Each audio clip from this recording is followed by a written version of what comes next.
the first game, won the next two. I don't know how you technically spin that. I mean, if it's a series, she won it, but she lost the first game, as she lamented.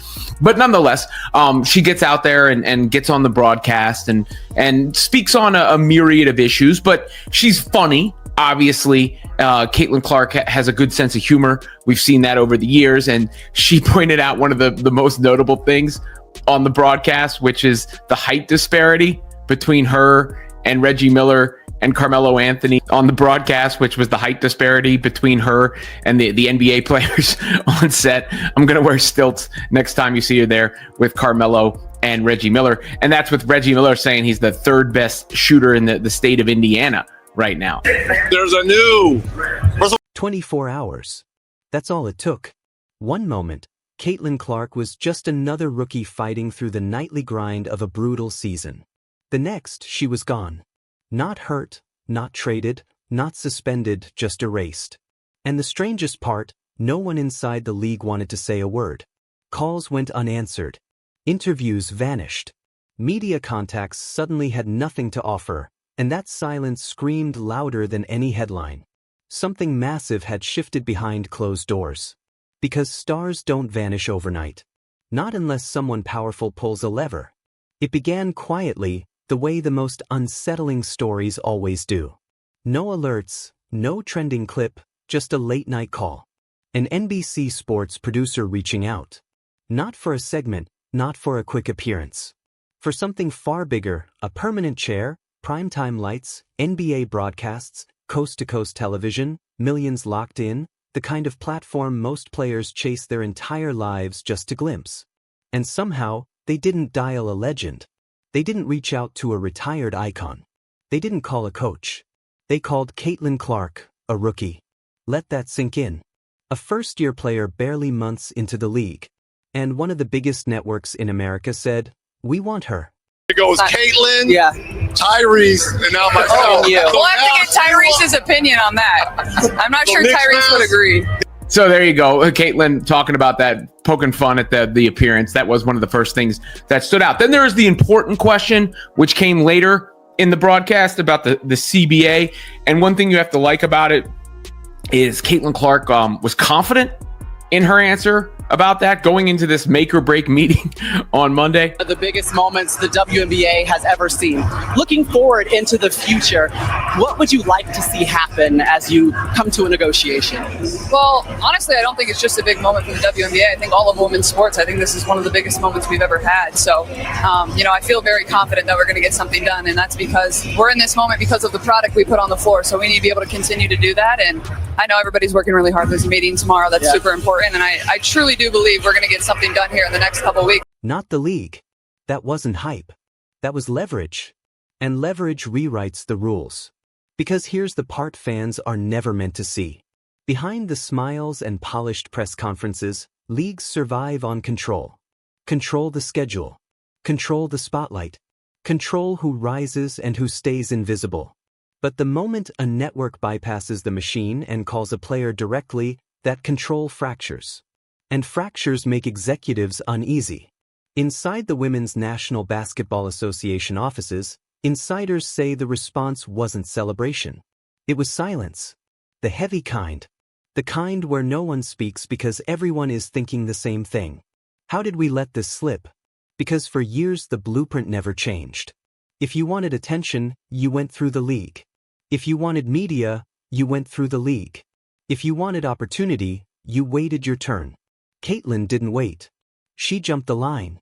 And when someone jumps the line, resentment follows, especially from those who stood patiently, especially from those who laid every brick by hand. The veterans noticed first. Reporters who once packed their locker rooms were suddenly missing. Now, those same reporters were camped outside one door. Court one day. We have to talk to Matt Adam about that. Can we make it mellow? Honestly, if there's someone even if it's a preseason game, we got to get it done. I don't think the Liberty will want to move a game over here, but we'll play anybody. That'll be fun. Yeah. How could you describe maybe the atmosphere your first time in it? Well, I think as a player, like this is kind of when you feel the atmosphere the most is when you're out on the court warming up. So, I mean, there's just a different type of buzz. And obviously when LeBron comes to town, it's probably really different. But, Knicks fans are crazy and I love it. I love people that are passionate about basketball. So it's pretty incredible.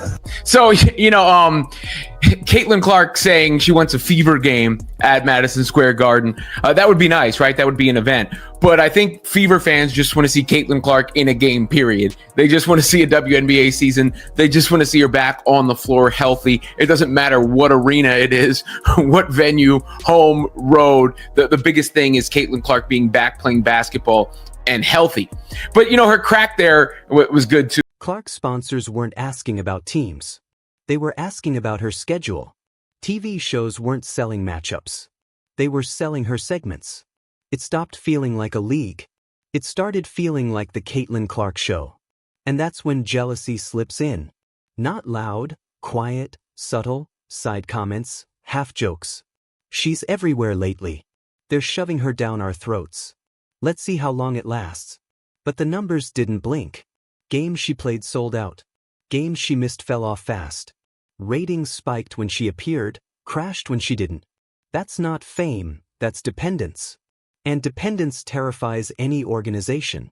Because when fans follow one person more than the logo starts losing control.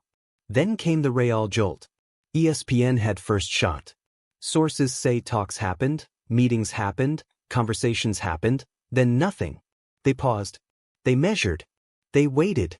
A classic corporate misstep. And while they waited, NBC moved fast, aggressive, no second thoughts. One deal, one signature, finished. And just like that, ESPN wasn't driving the story anymore. They were chasing it. And in business, that hurts more than losing. It's missing.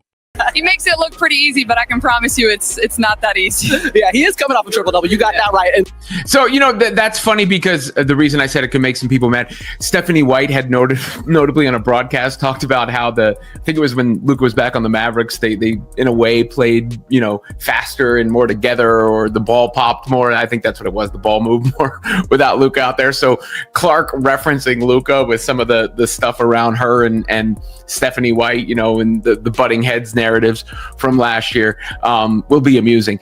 But, again, Caitlin Clark just playing basketball is important. Because missing means you had the chance and watched it slip away.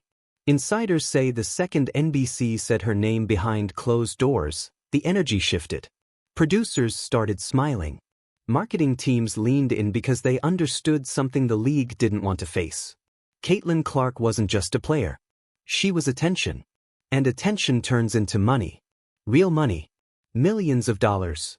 So when she stepped into that studio for the first time, cameras rolling, lights burning hot, she didn't look rattled.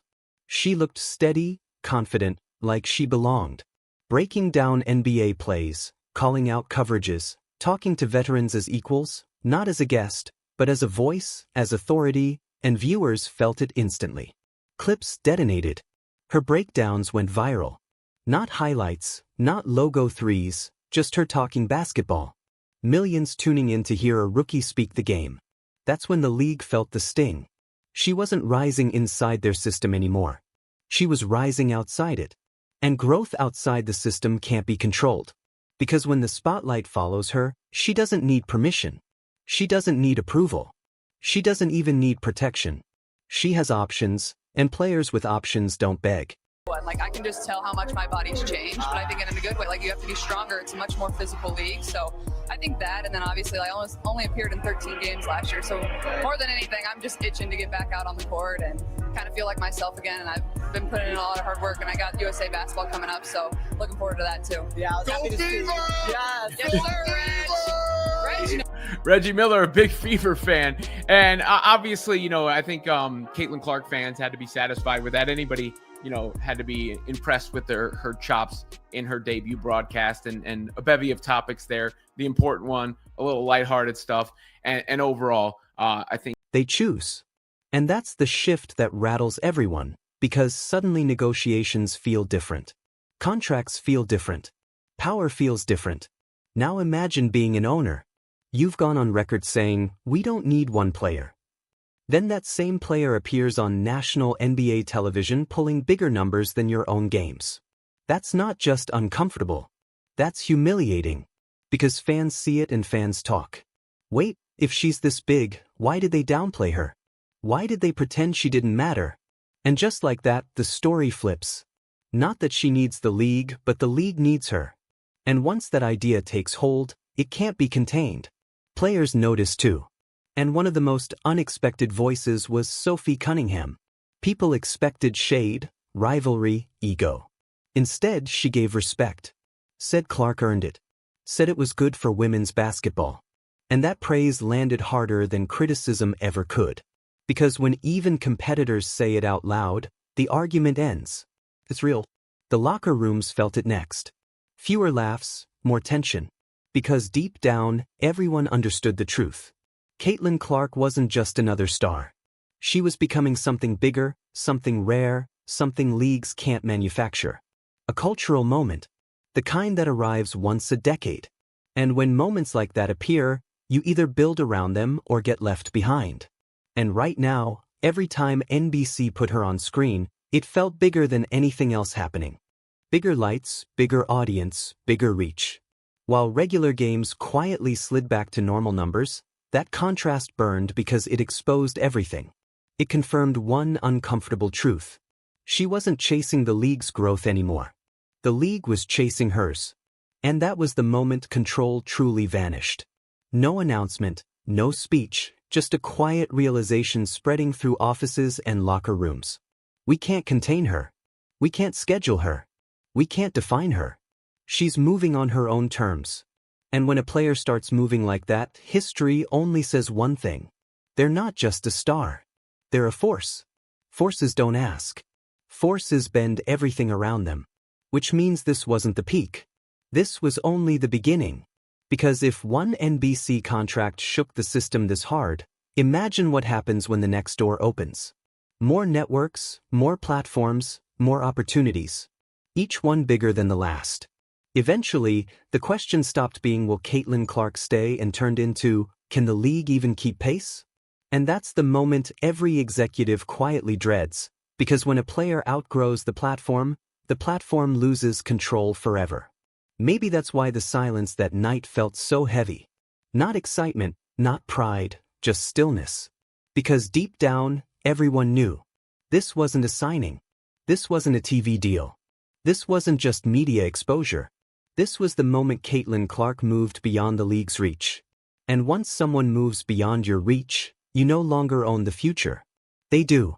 And if this is only year one, nobody is prepared for what year two is going to look like.